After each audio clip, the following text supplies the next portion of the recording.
Wait, hold on. All right. Hello and welcome. Is it on? It is on. It's on. We're rolling. Hello and welcome to the Kappa PiCast. The very first Kappa PiCast. Very first PiCast. We have Tanner Leslie, Malcolm Anderson, Nick Iacobucci as our guest, and Phil Wilkowske as our guest. It's our maiden voyage. Okay, so just guys, you want to just enjoy yourselves, and I look forward to seeing what you got. So why don't you start off by telling us what your year is and what you're studying? I am a junior, and I'm a graphic design major. Okay. Cool. I'm a senior, and I'm studying industrial design. Okay. So when did you join Kappa Pi? I joined my freshman year, first semester, with Tanner, actually. Rushed with me. I rushed with him and Tanner my sophomore year, Yep. First semester in the fall. Are you happy you did so? Yeah. That was a good year. Absolutely. For sure. Let's start off easy. Looking back at your past 3 years, 4 years, would you have chosen JMU again if you had the chance? You want to start this off? Yeah. 10 out of 10. Yeah. It's been fun. I wouldn't change it for anything else. Mm-hmm. I have no idea. I went to school because it's what my parents really wanted me to do, because it's the safer thing to do, and I understand that. But I think I would have taken a gap year and figured out what I wanted to do before diving right into it, because I'm still a little bit lost, but I'm happy where I am now. Aren't we all? Very true. I think gap years are an interesting topic. It's something I considered as well. But yeah. Do you think you would have benefited from that time away, or are you glad that you jumped into where did you stand when you came to JMU? Actually, I came in as a finance and economics major, and I really didn't like it at all. So I had no idea what I was doing, and I just did kind of the route my brother went, because we have a lot in common, and I feel like I would have liked it, but a year into the program I realized I was miserable. I hated it. Did a complete 180 at the beginning of sophomore year. Rushed Kappa Pi, I met all these wonderful people, and now I feel like I've really found my niche at JMU. Heck yeah. Phil, you said 10 out of 10. All right, so you got to explain why the confidence.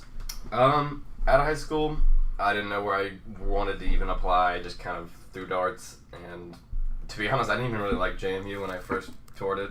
I was like, oh, these are just a bunch of tools. And then I managed to get in here and almost nowhere else, so I was like, with a terrible GPA. So here I am, and I just, another shot in the dark, joined Kappa Pi, really last minute, the night before. I was like, maybe I'll do it. And don't regret it. How did you hear about Kappa Pi? How did I hear about it? Besides the flyers around campus, someone told me. I can't remember who. Some word of mouth, I guess. Friend.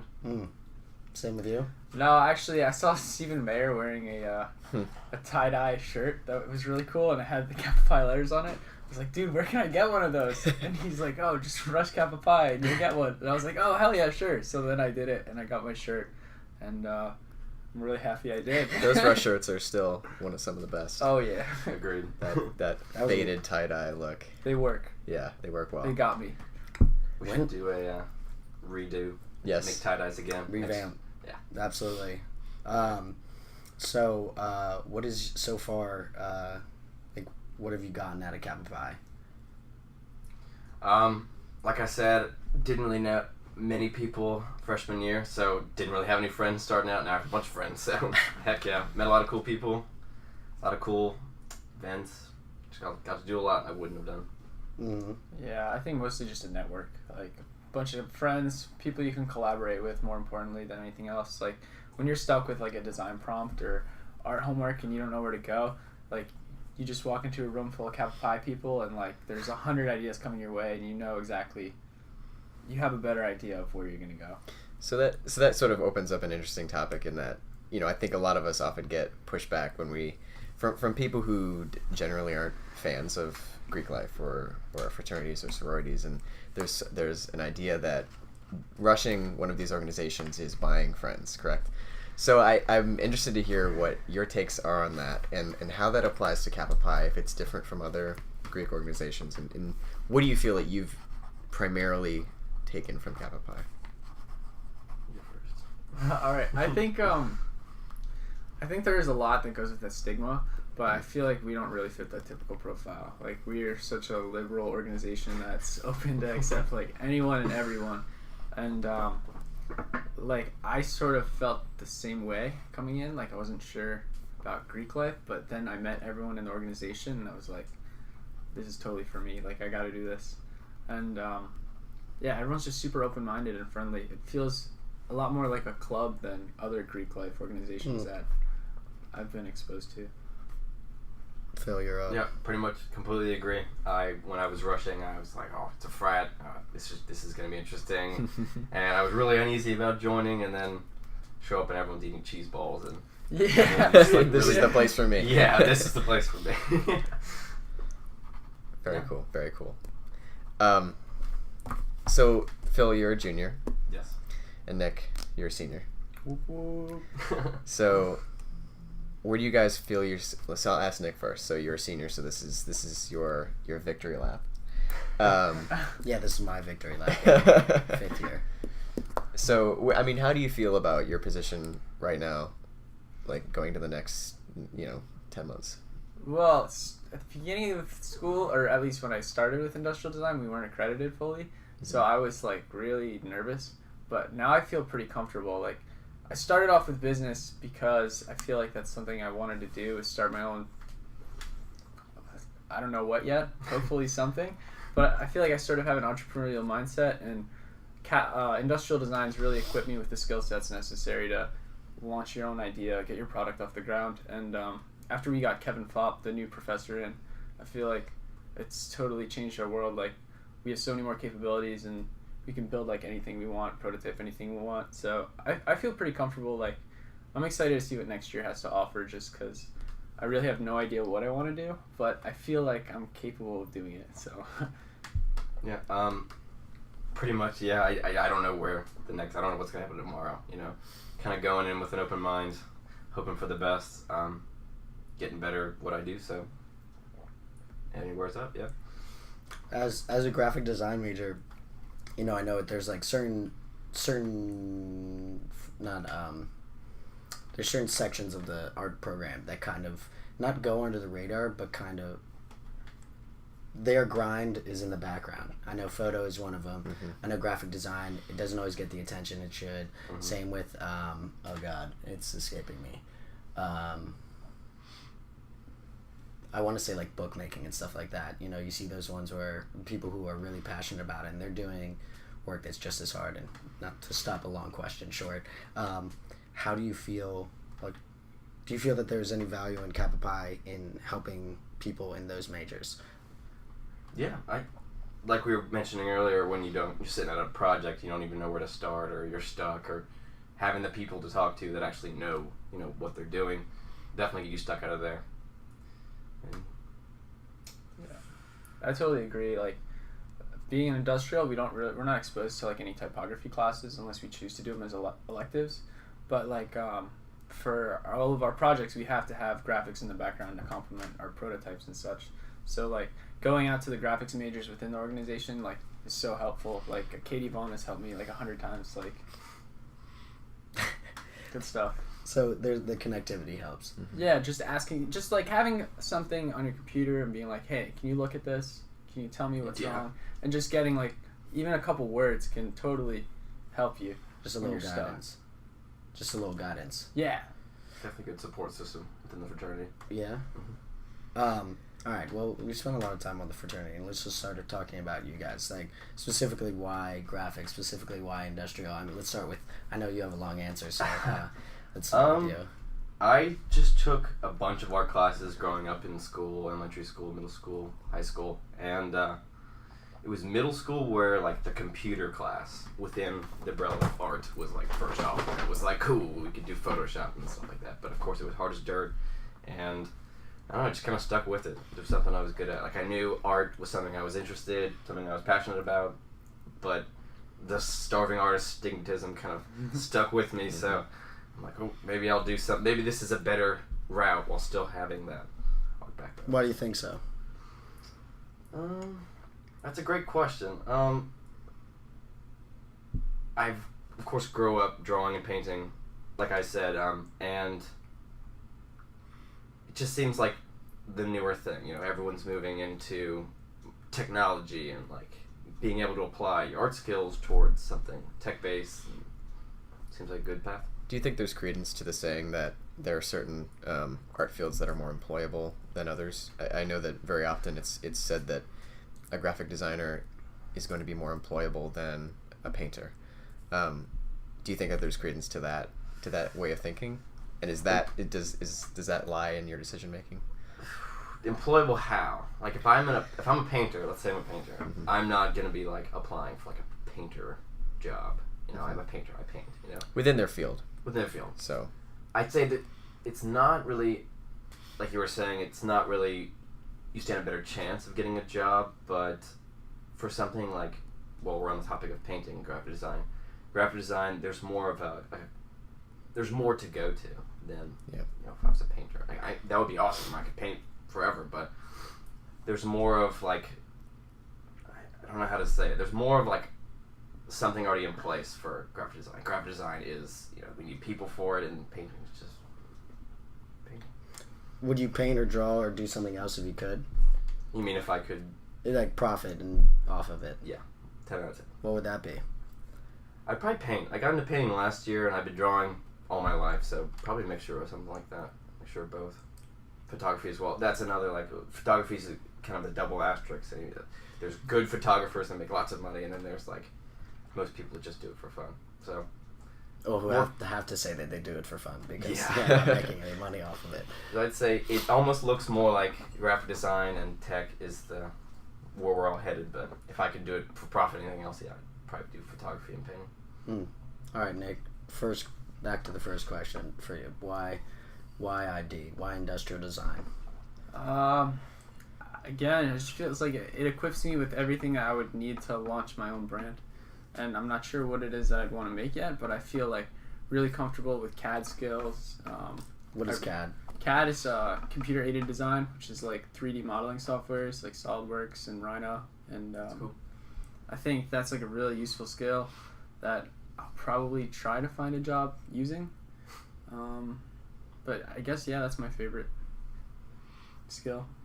I didn't ask you about your favorite skill. Sorry, what was your question? I asked why industrial design? Why? No, yeah. So, I just really For am you. into that. Like I get into it. I get in my zone. Like everyone kind of finds their place. You know. So what's your zone? Why? What in ID? What is Sitting in front of a computer screen and just like creating models.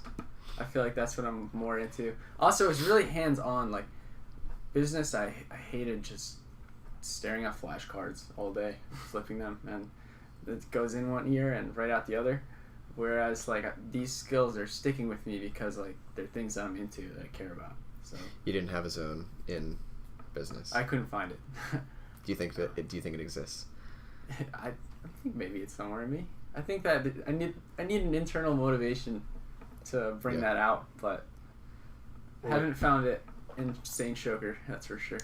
Like you said, you were gonna start up your own brand, so at least starting out in business, you weren't far off from what you want to do. Yeah, I feel like they're very related, design and business, but I think you don't necessarily need a degree to prove it. I completely agree. Don't need a degree to prove it. I like. Have you taken any business classes other than the ones you took at the beginning? Like the 160 Gen Ed. Right, I but took a few econ classes, and I was actually super into economics. I like that a lot because it's practical. Like, you know, learning about your own finances is something useful to me. And like at first, I used to see school as just like get the highest grade, beat everyone out, get the job. Now I see it more as like take something from your classes that you're going to use and apply. Like, and I just didn't feel like I had the practical application of like, you know, computer information systems. That class was like OD. It was terrible to me. But so leading off of that, what class or even project have you guys drawn the most from, gotten the most from, being able to grow the most from? I have to think about that for a minute. Phil, you have single anything? project? Yeah. Like one project One that's project, kind of like one stuck class. with me. That's like in I forget which of the intro graph classes it is. We make our own like personal brand, and that was it type. I think it was type. We made a stamp. It had our own little letterhead and stuff. And I think just like taking like the concept of making like a brand for yourself, for example, or like a name or a logo or something, and kind of applying it to yourself, kind of puts like your own life in perspective of like what you're learning. So like makes it way more easier to kind of get your hands on and Extrapolate upon that. Yeah, So- clear. Nice word, buddy. Thank that you. is so you're given the topic of making a brand and learning all these graphic design things. It's just essentially a new language coming into graphic. Do all your gen eds and then you're here in graph, and it's like, all right, I said I wanted to do graph for so long, I don't even know what to do, and it can be like a huge learning curve. I'm still learning things about graph. I'm nowhere near even close to anything, but like I guess being able to put like a very personal element in something like graph, whereas in something like a fine arts class, you could very easily put yourself in. And I thought it was very difficult to kind of insert myself. Other than explicitly saying Phil Wilkowske, graphic design, it was like, all right, this is me, and I like that a lot. And you grew. Yeah. How so? Well, like I said, it was kind of hard to learn. So by putting my own sort of touch and element into what I was designing, it kind of like made it easier to kind of understand and then grow so on after that. So having a personal investment in it. Yeah. Because other than that, it's just like a textbook or like something you're reading. Mags. Yeah. Megs. You? Project that I've grown the most from. Actually, I really didn't like the project at all.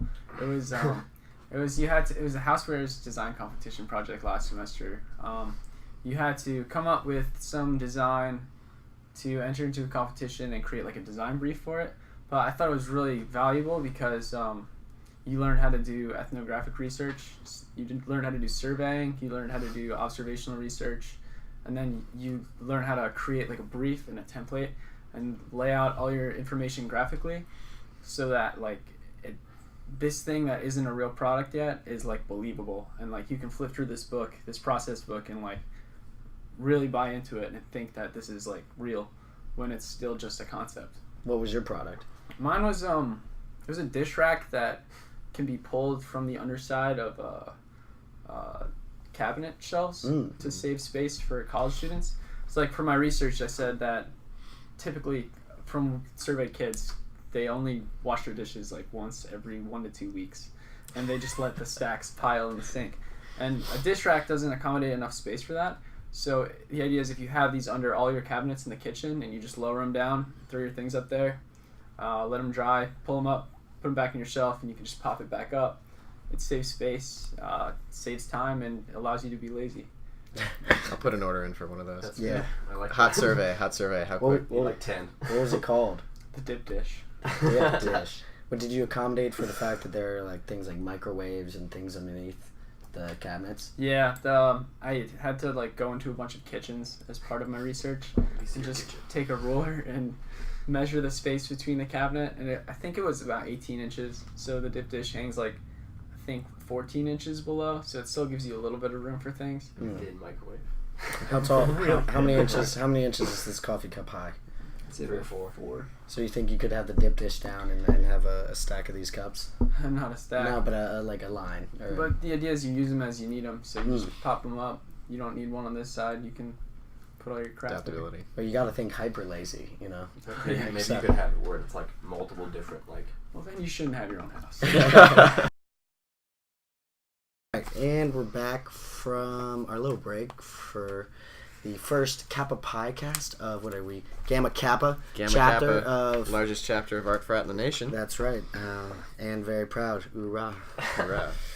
Okay, supposedly in the break we were tempted by the concept of a good question from Mr. Tim Leslie. So yes. why don't we just hop back in? We were talking about dishwashers. We were talking about dishwashers. So I think we can definitely pivot away. I'm from afraid it. I'm going to pivot. I'm Yeah. really Dish sorry. racks. So Dish racks, the dip dish. the dip dish. Trademark. Don't be a dip. Buy a dip dish. That's not the slogan. So we're all art Close. majors. And an interesting discussion I was having with some friends recently was the vulnerability of what we do in how we present it and in our classes. And I want to pose that question to you because I was asked, how do you feel putting your work up for critique and realizing that is your passion, whereas in other majors you're submitting an essay that you're not necessarily tied to. Is that something that's unique to art, to the arts, to design, where we're incredibly vulnerable? Just talk about that. Do you classify fine arts including like music? Sure. Dance? I think music applies to In that that as case, well. then yeah. Journalism too. I mean, like maybe you're not passionate about writing, but this guy is. Absolutely. I think there definitely is a subtle sense of vulnerability. I think that kind of goes hand in hand with like the background work like you were talking about earlier, like what people don't see. Like there is definitely a sense of vulnerability. Like if I go up to present something as an art major, I expect people to be critical because you can only learn from what people tell you. They tell you it's great and it's really not. That doesn't help you at all. But I definitely do think there's a sense of vulnerability because you go up there 10 plus hours into a project and everyone kind of has the right to shred it apart if they wanted to. So yeah, definitely. Yeah, I think for sure like it's a little bit difficult sometimes when you're putting your heart and soul into something and then someone tells you like, yeah, I don't really like it.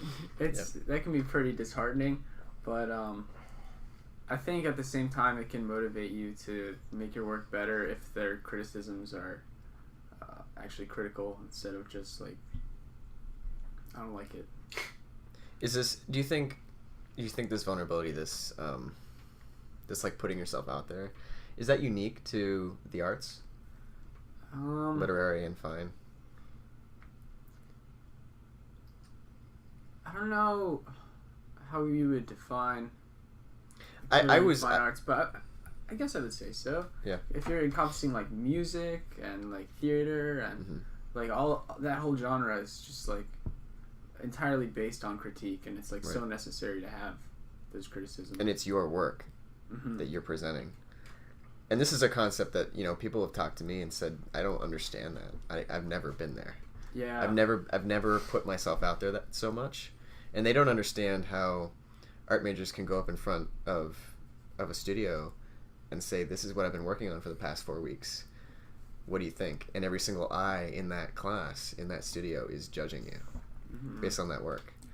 Teaching you to judge each other. It's kind of a weird principle. Well, it's a performance. Yeah. Yeah. I think that's kind of the root of where your question's coming from. Is I think it should what Phil you've yet to answer, but you can add to it. Is there really any other,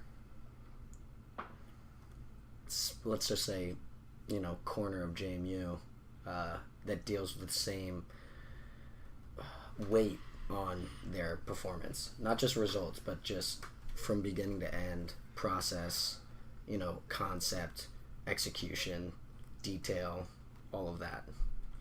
Other than music and arts, I can't think of anything else. Yeah, I think it's pretty much just art. I mean, like you said, it's a lot of pressure that can go on to whoever. You just putting yourself out there, like you said, Tanner, showing everyone what you've been working on. Definitely put some pressure on, but I think it's more of a judge of work instead of character. I wouldn't say like you go up to present something. I wouldn't say if I were to give you some feedback, it wouldn't be like towards you necessarily, which might be sort of what the vulnerability is going towards. It's more like, I think, and on top of that, I think that's what people that don't really can't really be in our footsteps for like the art critiques and stuff like that. It's not really like a judge of character. It's a judge of like exclusively your piece. I think that's a good point. Like, trying not to get your character tied into it, because some people do like take that. Yeah, that's a into hard account, concept. and like they're personally Keep offended. exclusive. Yeah, and like it's really hard to like It's not slippery. cross that line in a critique sometimes. Like it's when you're saying like I don't like a decision you made, you're not saying I don't like you as an artist. Yeah, and it's even hard to receive that information. Like, exactly.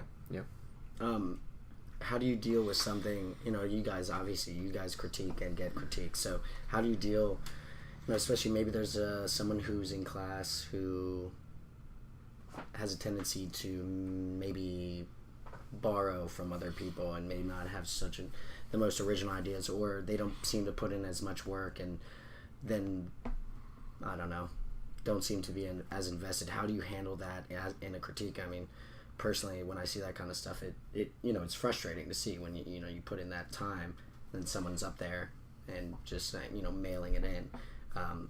As far as your development, how have you been able to handle that?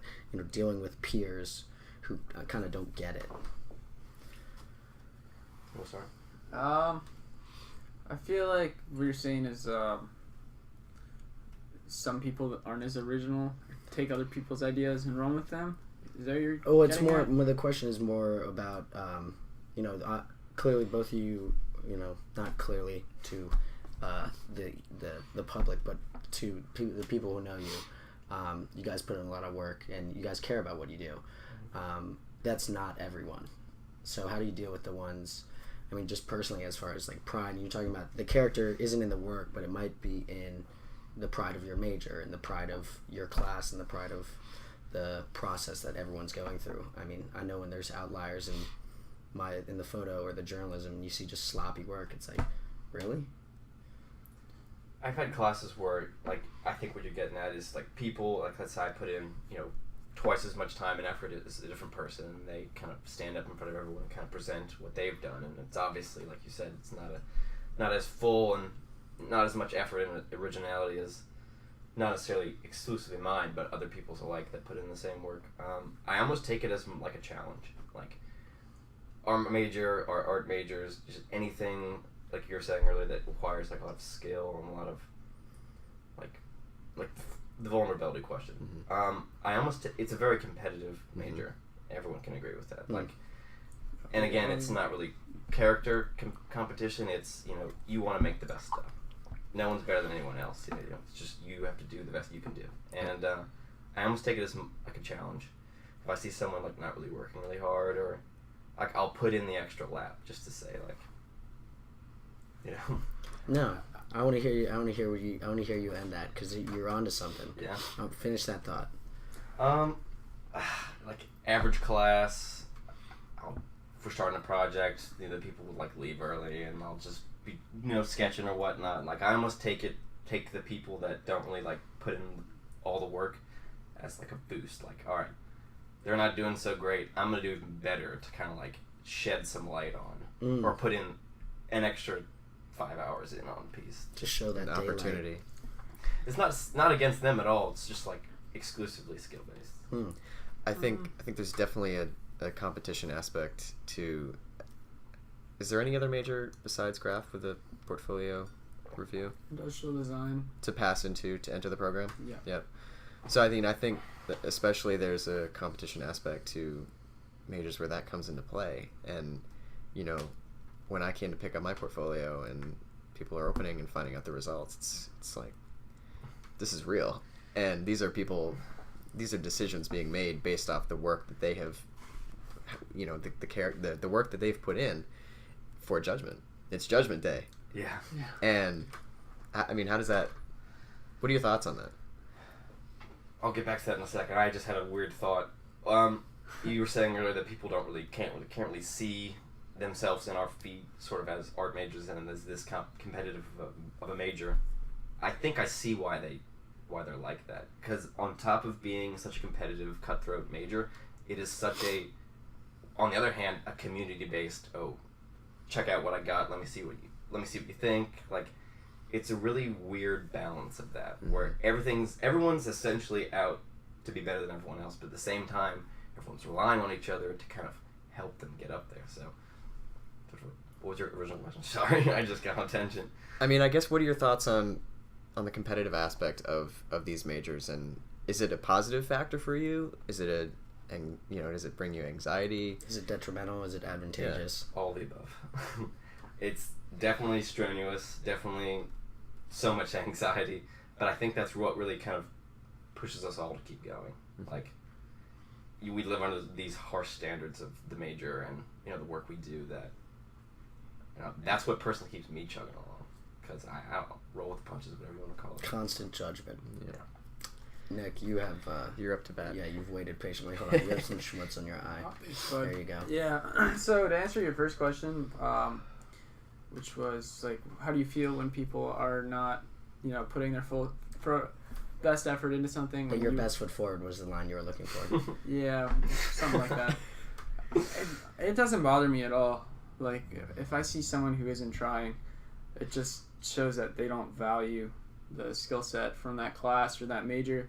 And if that's not their thing, that's not their thing. But I would encourage them to find their passion and get out of whatever they're in, because clearly if they're not trying or don't care about it, it's not for them.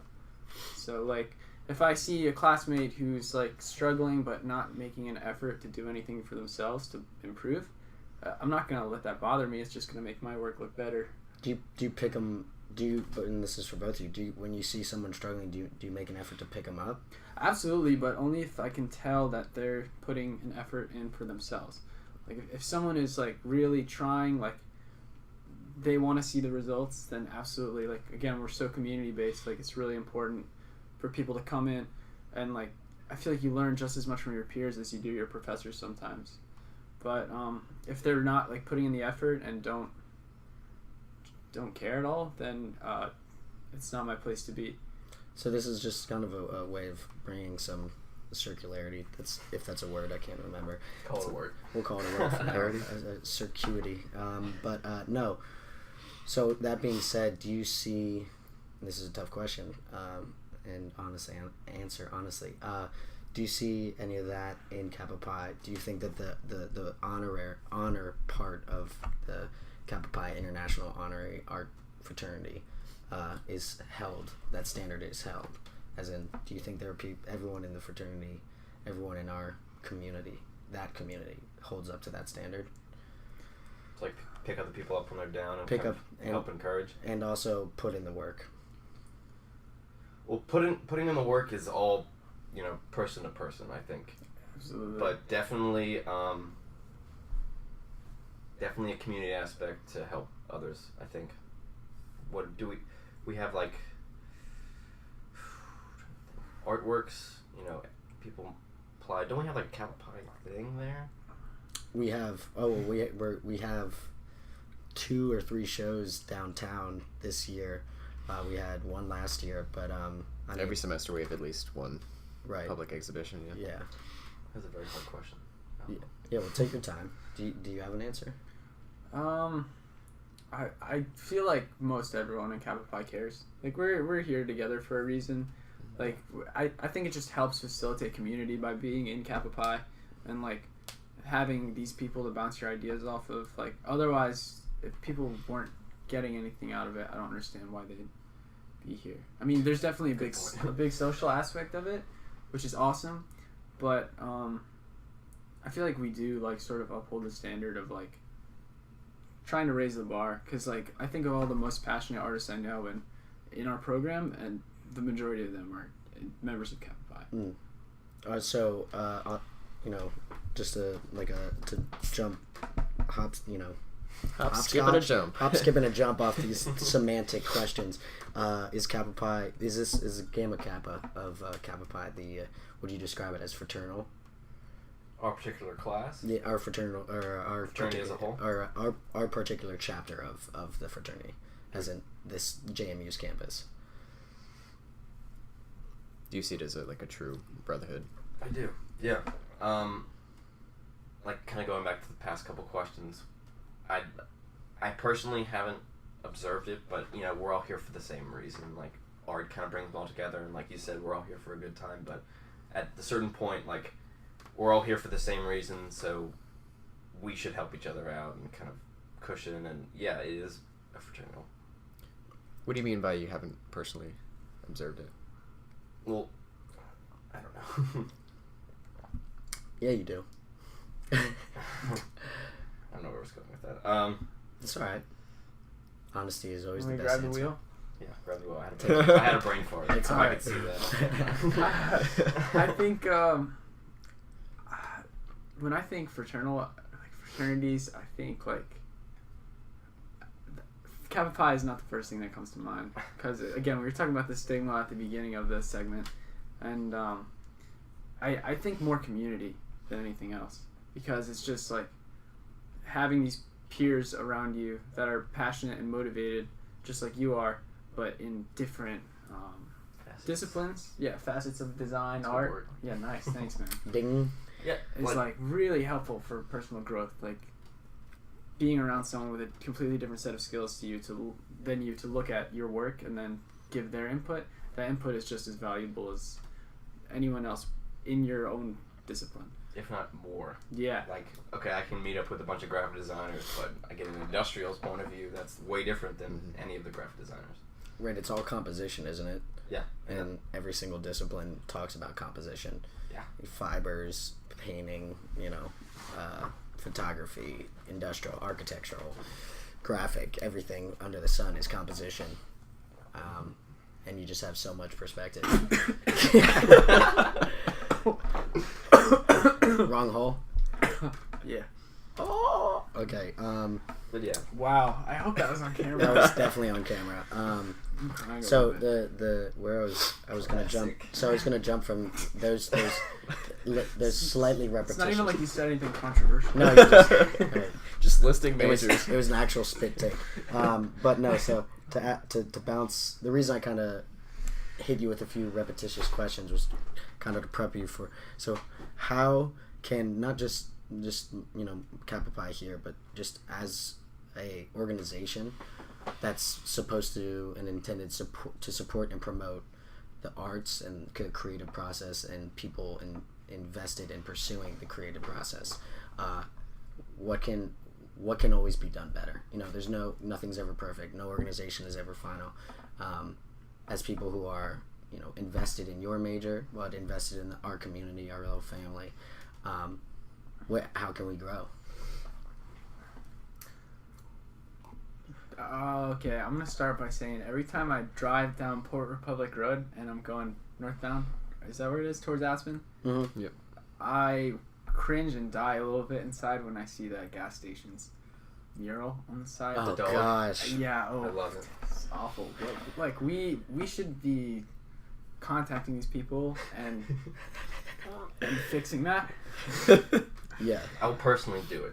It's on the docket. Yeah. I'll tell you that. But just like reaching out and encouraging art outside of Duke Hall and the Studio Center. Like I think that there's a lot we can do on East Campus that we haven't really, because there's nothing there. There's no art. We got a big rock to paint every now and then, but Hey, Cameron Richer got some stuff up there now.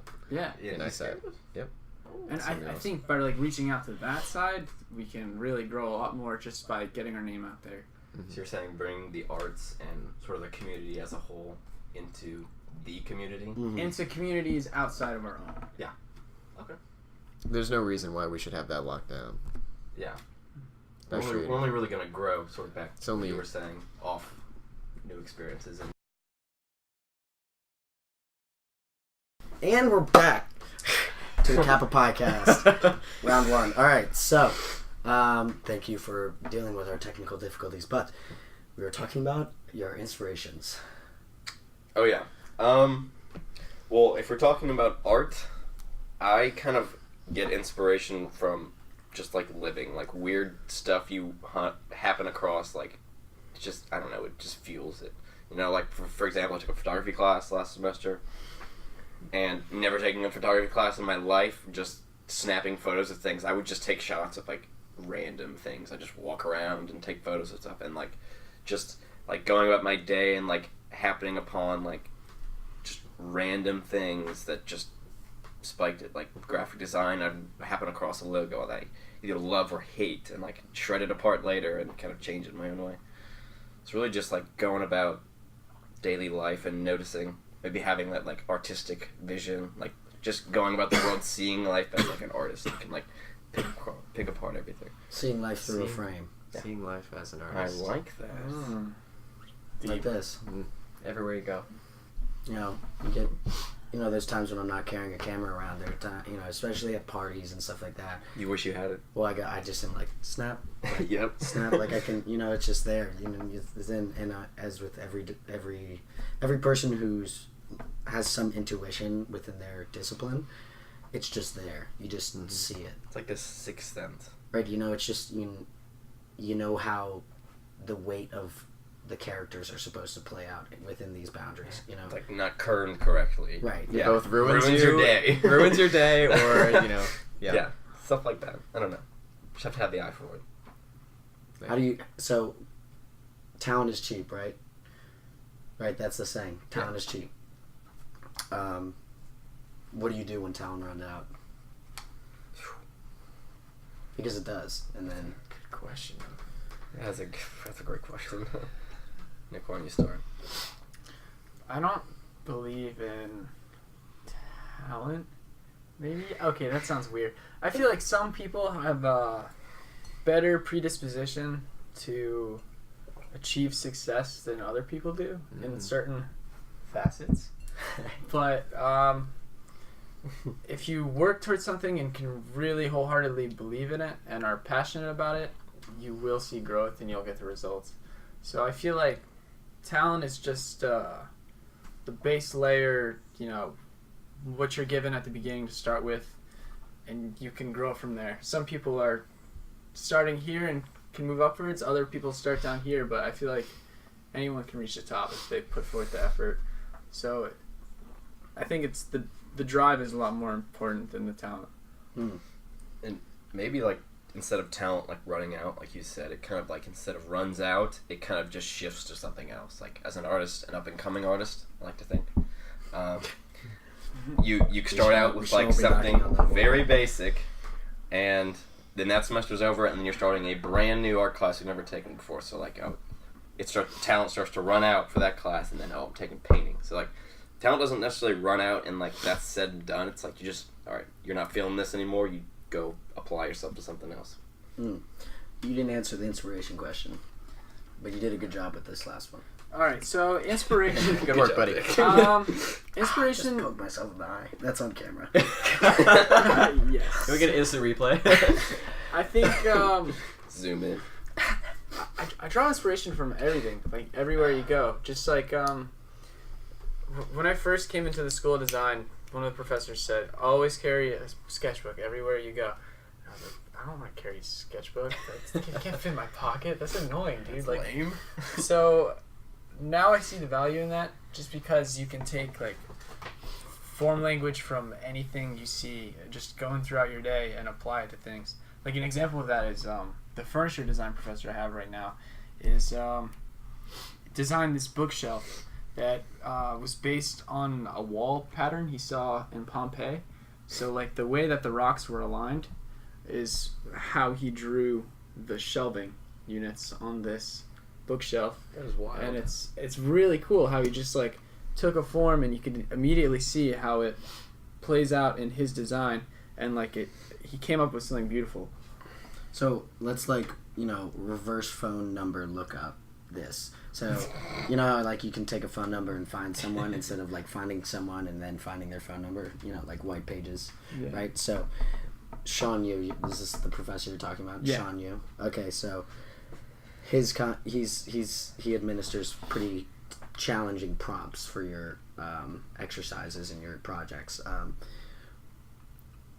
Reverse phone number look up his concept and his performance. Let's go back to that bookshelf. What was it a physical form of? How you've been asked to design a chair based on a song, right? And manifest a song, manifest like a physical object that mimics and echoes a song. What was that bookcase doing? Yeah. I'm not sure I understand your question. Basically, the design, the form came from the patterns in this rock wall, which are kind of, I'm trying to not use the word organic because some designers really hate that, but organic forms. And I don't hate it. Good. I like that word. And they're stackable and connect with each other, and they're made to flow seamlessly with one another. So you can have, they're little squares actually, so you can have like a group of 8 of them, like 2 stacked on top of each other, 4 across, and it would look just as aesthetically pleasing as just one standalone. So it's modular. Yeah. Okay. So I thought it was one big thing. no, that's awesome. That's real cool. Then they could change on the fly. So So this is a really long tangent. I think the original question was, where do you get your design inspiration from? right. So I would say everywhere, in short. All right. Nick, I want to loop back to something you said. We started talking a little bit about talent and where that comes from. You started saying you didn't believe in talent. We can push that further, but also you sort of opened the door to a very cliche, but I think still very important question, and that is, are we born? Are we sort of grown? Do we grow into being an artist, or are we? You know this question, right? Like, You're stepping into the nature versus nurture debate. Versus nurture we thing. can be here for the next 8 hours about that. We But- could. But what's your hot take on that as far as the arts go?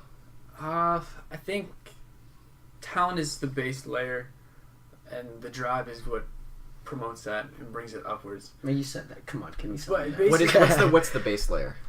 The base layer meaning like what you are born with, your innate capabilities. So like some people may already have a good graphic eye without realizing it. Let's say like in terms of graphic design, but they start exploring form more and really like looking at it everything in more detail. Learn about the kerning and such, and they can push that a lot further. Where like talent would be just the way you see it before having any training, any professional opinions, and you're just innate capabilities. I feel like some people have a stronger skill set than others from the start, but it doesn't mean that it's not possible to achieve that without having that. The correlation innate isn't direct. capability. Yeah. The correlation isn't direct. Is that what you're saying? Yeah. Just because there's talent doesn't mean success will follow. Right. Yeah, absolutely. You might come with a good base layer to be a designer, but you might not discover that base layer. You might not act on it. Yeah. So when you see guys who, kind of looping back to one of the questions, when you see people, girls, mostly girls here, girls and guys, young ladies and men, who have talent but are lazy, or not lazy but maybe don't have that drive, how does that play off you in a bad way, negative way? I feel like that kind of goes back to our question before, like the people who aren't putting forth their best effort. It doesn't bother me at all, unless they're complaining about that outcome. Like you kind of set yourself up for failure in that instance. But yeah, I just got lost. So I'm just saying, like, talent wasted doesn't bother you. It almost does, like very subtly. Like obviously it's not gonna ruin my day, but like I can only like encourage this person to do more. Like that's going away from like if someone's obviously better than me, I'm not gonna be like, oh, good, stay down there, more room for me. But no, you can only encourage them. I don't think that it bothers me because like my biggest talent is probably just mathematics, and I hate math. I don't like doing math. It was just something that I was good at. So like I don't see that as a wasted talent. I just see it as like, channeling your efforts elsewhere to do something that you're passionate about. I think that if you're not passionate about something, it's not worth your time. Sort of a passion versus talent. I don't think they always coincide. Yeah. No. Yeah. Isn't that the hardest part? Yeah. And I think there is some overlap, and like when you find that overlap, it's really nice, but I would never say that someone has like wasted their talent if they're really innately good at something and choose to do whatever their heart desires, which is something else. It's definitely not a waste. Like for example, what you were saying is someone could be good at something, like really good at something, and like hate it, and by them not doing something they're good at, yet they still hate. I mean, you can't come at them. But that kind of goes back to the quote, like if you like what you do, you'll never work a day in your life. So I don't believe that though. I think that's. I think no. I think that is. It's like. It's misleading. If you love what you do, you'll never you'll never dread a day of work in your life would be a good phrase, because there is nothing accomplished without work. There's no project, no matter how passionate, no matter how amazing it is, without its hiccups, without its moments where you're just like, my gosh, like, are you joking me right now? With people flaking, failures in machinery or materials, or X, Y, or Z variable crushes you in some way, and you have to restart everything you just did and whatever. But when I was... You're saying everything is work. Well, everything is work, but and everything involves dealing with problems, but I think it comes down to, if you're happy with the problems you have, that's as close to happy as you can get. Or maybe more like ready to deal with those problems. That's, yeah. Well, I mean, I guess I would hope that you would. I get those aren't dependent upon each other. So you're right. I would hope that someone who is happy with the problems they have is ready to handle them. Yeah.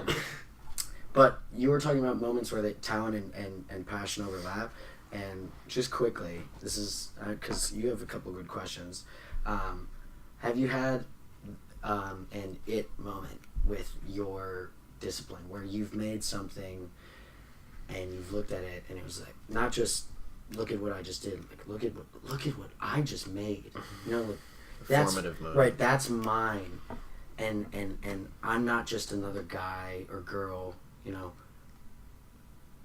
in this major. I'm someone who actually produced something of value in design.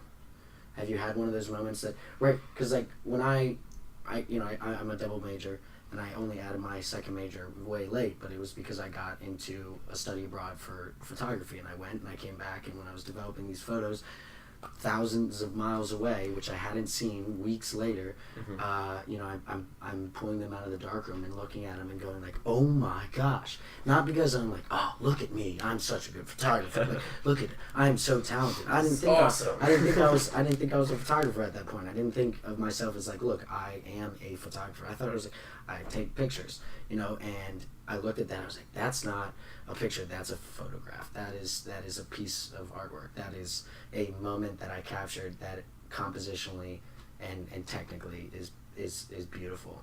And when it could just be clean lines, it could just be a bold image, it could be anything, and it can be big, it can be small, but there's always those moments where in times of doubt, when you have, which we all have, especially in these such taxing majors, where you're like, remember those moments where it felt fulfilling.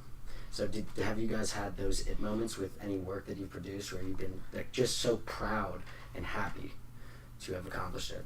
Maybe more like a lowercase it moment. Like Okay. I wouldn't really like go out of my way to like tell everyone about it, but like, for example, last semester I said I took a painting class. Never taken a painting class in my life until that class. So I remember the first 3 or 4 paintings, everyone else seemed to know what they were doing. Obviously, it's how it usually works in art classes, except for you. And I remember just doing some with the canvas for 2.5 hours for 3 weeks, and then like literally the last day I was like, wow, it actually looks really nice. Like, it was the last day that it all kind of came together, and I was just like, the struggles, Right. I feel like with design, I've had some of those moments where I'm really stoked on something that I made, but I think more so with music than anything else. Is that one of your inspirations? Oh, for sure. I feel like I don't know. I feel like if I started at school over, I may have gone the music route instead, because I find that like my friends who are graphic designers, artists, and industrial designers, I think about what they do in their free time and like what gets them energized and stoked on life, and like most of them are in their sketch pads on Adobe Illustrator, 24/7. working on a canvas just because it's something they really love to do and care about. When I find that I'm just picking up my guitar in my room and slacking on my responsibilities and homework, and like realize that is my true passion. And I think that the most proud outcomes I've ever had are from that. So what's an it moment with guitar? Your first song. Songwriting. Is there a moment where you just step back and have you ever had that moment where you kind of pulled back for a second and like, years later, years from now, I'll still remember exactly this feeling. Absolutely. It was probably my first performance. I used to be in this little band in high school with my high school gym teacher. What? Yeah, it's That really sounds weird. great. But do tell. it was him and this girl I was dating at the time, and this drummer Nico. He's a cool guy, but like after our first performance, we just scrapped together a bunch of songs in 5 weeks, and like we rocked it. Like we did a great job. It was awesome. Check it out on YouTube, guys. Go to Nick Iaco on YouTube and check out our covers. They're pretty cool. But yeah, I think that was a really proud moment and like progression. But the most proud moments are more from things you create on your own, like songwriting.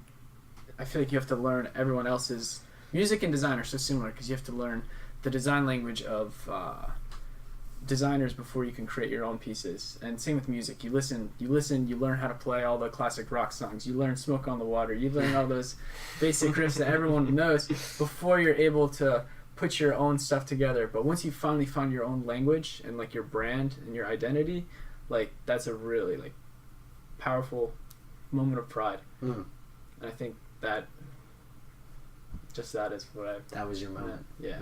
All right, hit Tanner. Let's hear one of your questions. You got the schmutz is killing me. Hold on. Hit me, Tanner. There you go. Bro code in effect right here. You look Thanks. okay. You're sweaty, man. No, I'm normally sweaty. It's that hustle. Get your side hustle. What's the best advice you've ever received from a JMU professor? Nick. I think you may have already said it, Nick. So, Sean Yu, it was this year. I came in with my first set of drawings, and they were kind of chicken scratchy and not very confident because I had always drawn in pencil because I love having an eraser and being able to go back and change your mistakes. And he says, no, like you're not allowed to use pencil, you have to use pen because then you're going to fear the paper. So like when he saw my first pen sketches, he's like, you're really afraid of the paper, man. It's not going to bite you. Don't be afraid. And I guess what he meant by that is like, be confident in what you're designing, and the results will follow. Like I like that he described drawing to me as a blank sheet of paper is a warm, welcoming invitation for you to go swimming throughout your mind. And I was like, that is such a beautiful way to put it. Like, it's an invitation for me to put anything I could think of on this piece of paper, and there's no limitations at all. And like that sort of like helped free me from this constrained style to more just going for it. And I think that's like totally changed my style of sketching and ideation process as a whole. Ideation? Yeah. What does that mean? Taking ideas, getting them out of your head and onto the paper. Hold on. All right. And we're back again to the Kappa PiCast, my gosh, in the Kappa Pi House studio. All right. So, where were we? Best advice from a JMU professor. And I think you're on me. Yes. This is a hard question because it's almost like the best advice I got from a friend that was later repeated by a professor. So we're gonna call it professor's advice. Fair. But like what you were talking about earlier, Malcolm, there's certain obstacles and hiccups that come along with any art project, any piece, in any art-related minor, major, whatever. And overcoming those obstacles are kind of like, it's life or death. Like you need, if you don't, it'll just be a disaster. But I find myself like usually, I want to say every project, I usually hit a point where I'm like, OS, like, what do I do? And it's really like how you come back from those obstacles that kind of like slingshots you back into and kind of really dictates how the piece is going to look at the end. So Tanner says it about once a week to me, but like one teacher in particular, like I was just having a terrible day. Like this project is just terrible. I don't even know what to do. And I remember this professor coming up to me and telling me like flat out, like, get your shit together, and then like walked away, and like I just sat there like speechless, and I was like, okay. And Tanner says it all the time, and I feel like All right. that really, like we were talking about earlier, it's kind of a cutthroat major in a sense, and kind of responding well to criticism and also responding well under pressure is sort of vital. So telling someone to get their shit together is like, it's more of a, like a, yeah, you have to. Or Right. Do or die. It's pretty real. What other questions we got here? Let's see. You pick one. All right. Because I have questions. But Do you want to answer the Oh, yeah, hell yeah. Chris, you have these? professor I think advice? we got an alternator. What is the best advice I ever got from a professor? Let's see. You were close. Nick likes stacking things, Yeah. including menus. Design. But see, the thing is, I've gotten more. I don't think I've gotten really good advice from professors, but the best piece of advice, I think, has always come from my dad. My dad is just a prophetic human being, and he was the Pathetic? one. Prophetic, like prophet-like. He speaks very, in these almost like stuff you'd read in a book of quotes kind of thing, and he didn't say it in these words, but it was something that I kind of adapted. But it was always start at step one. I can respect that. And so the Anderson clan is a Scottish clan, and our motto is stand sure, and our little symbol is an oak tree.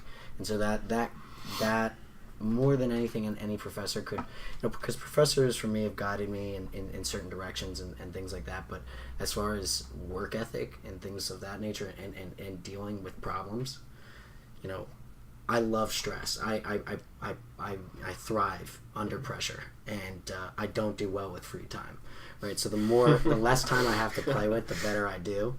And there's always that moment where it's like, okay, I have to be here, I have to do this, I have this thing, like here's my 30 things I have to do in one day. An easy day is like 8 things, right? Today it's like, for example, let's say today I have 35 things to do, and I have to do them, So I have to take a moment where I'm running around, I'm trying to get my clothes on. Oh, there's too much clothes. There's clothes on my floor. There's things like that. And it's like, stop. Start at step one. Don't blow it to big picture. You'll get there. Start at step one. It's like, it's the same thing with a canvas, right? You have this, that power, and it will come together, but don't get weighed and almost burdened by the fact that you have to complete the big picture. It starts small picture every time. Every person, every project ever has always started with one foot going and then the other foot following, and then blah blah blah. Yeah, I really like that. Me included, I tend to pick maybe something not even art related, and I'll kind of just like, all right, I want to learn this, and I'll start at step one, and then I'm too focused on the end result. Right. That's sort of like starting at step one. Stand strong.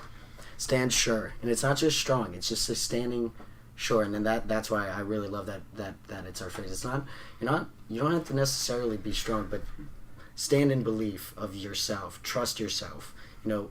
Trust.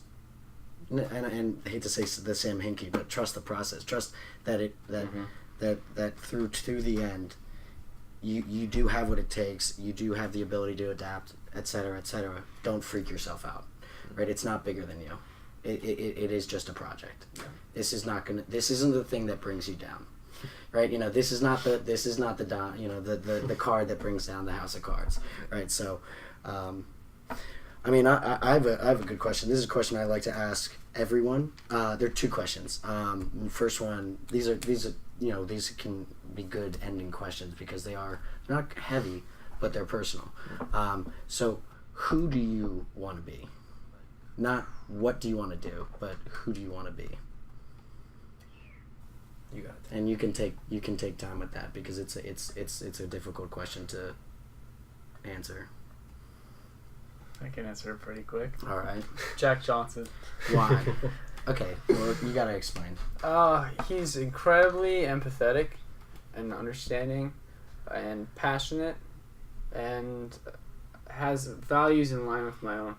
So, he started the Clean Ocean Conservation. It just does what he loves to do. He's out there making his favorite music. He's playing, traveling the world. He's cleaning the planet up. I don't know. This sounds really lame right now, but I have like a huge amount of respect for him as a person. Like all of his interviews, he's so down to earth, and like you see a lot of people who like, you know, get the fame and fortune, and then the values sort of go away, and they get kind of caught up in that facade. But he's always remained like a genuine human being, and the passion is still there. And like I aspire to be like that. Okay. So you aspire to be someone of purpose and empathy. Yes. And passion. Yeah. Okay. Having a meaningful impact. Okay. That is a very hard question. I guess sort of where I am in like my life, my college career is that like I'm kind of here and figuring it out as I go and kind of enjoying like the uncertainty of what it is, but also kind of like, I don't know, not worried where I'll end up, but like excited, more of a worried excitement. And I'd love to say like, oh, I want to be someone that has it all figured out, but like I almost like the journey of figuring it out. I don't know, that's a stupid answer, but you know what I mean. It's not stupid if it means something to you. Yeah. Don't belittle yourself. So I want to be me in like 5 years. Oh, well, that's good. Okay, so here's the next question. This is a tangential question. What is your step one to becoming who you want to be? Empathizing with people every day and just learning to be more understanding, and every day just pushing the boundaries a little bit further outside of my comfort zone and just keeping an open mind.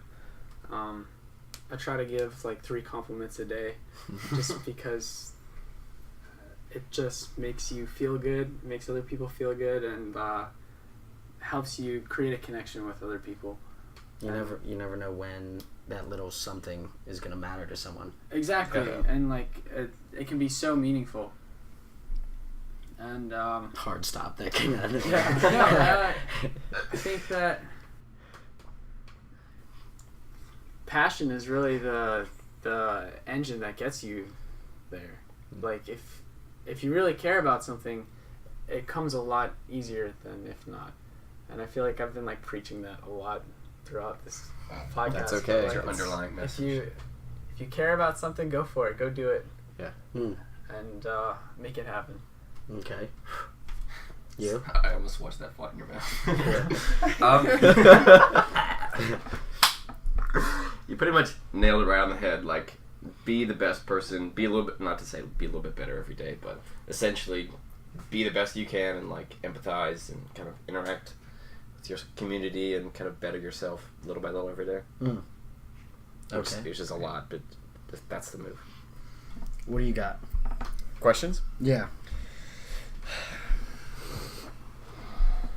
We got time for one more. One more question. Solid question. Okay. All right. What's your favorite mindset to be working in? So in what mindset or personality do you produce your best work? Sort of like, I think I know what you're trying to say.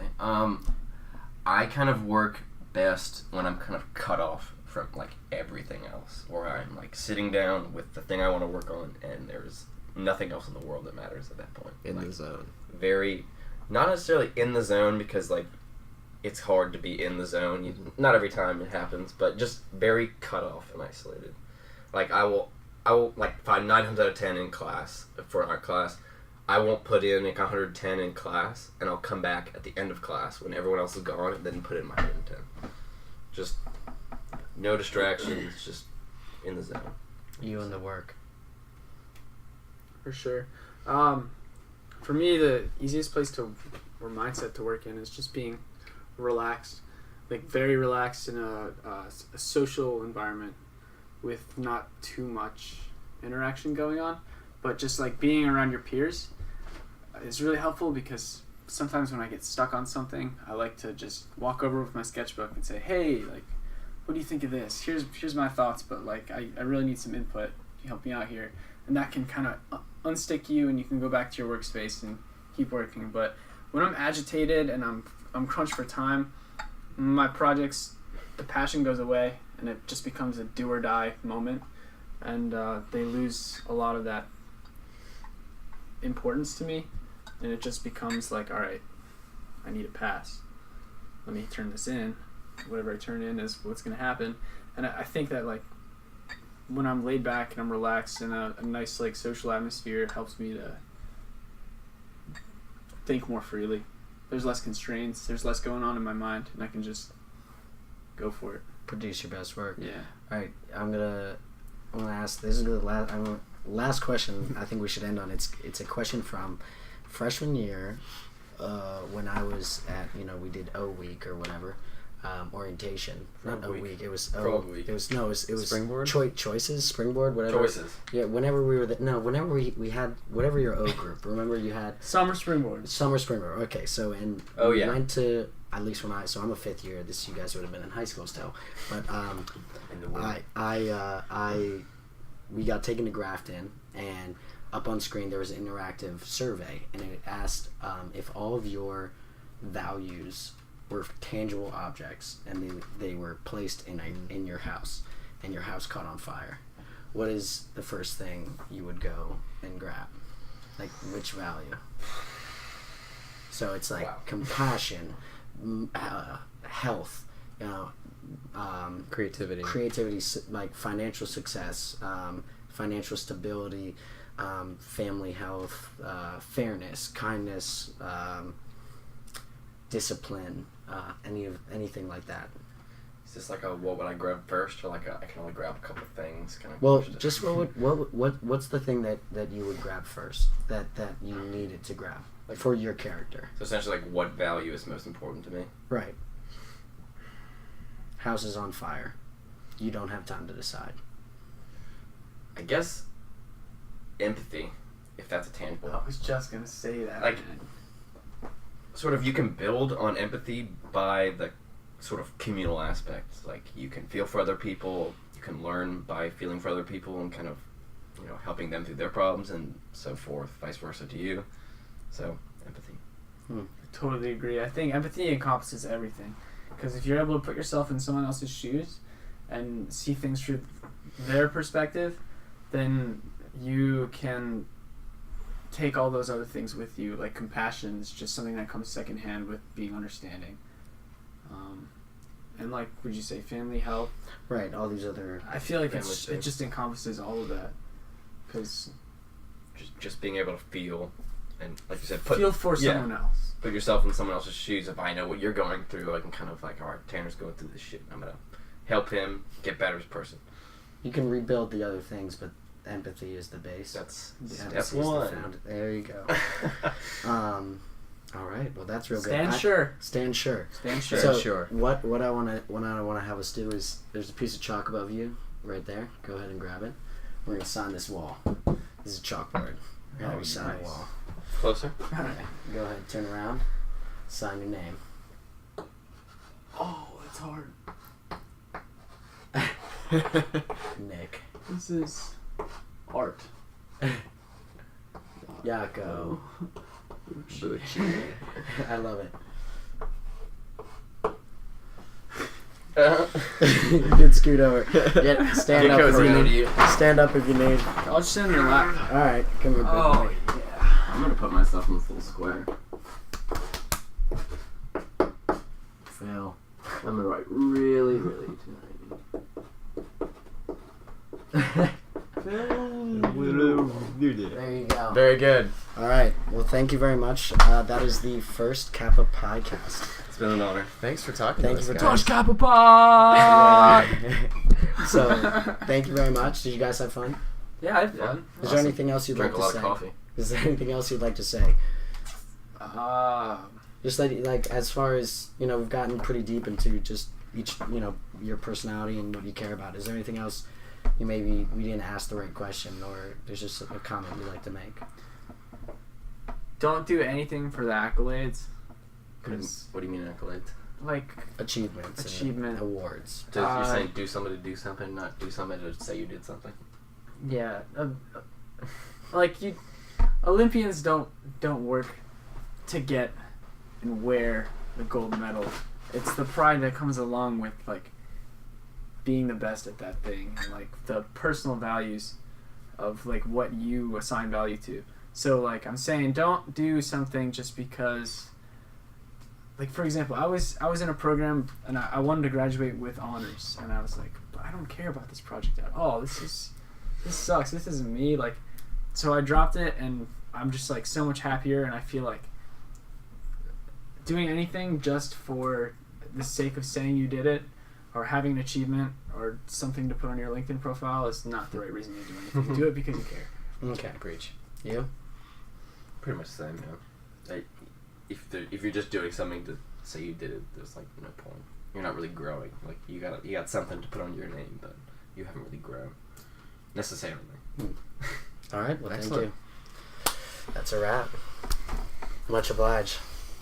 Thanks, guys. There you go. Thank you very much. Thanks for watching. Thank you for watching. Tune in next time. Let's start clapping for ourselves. Hold on.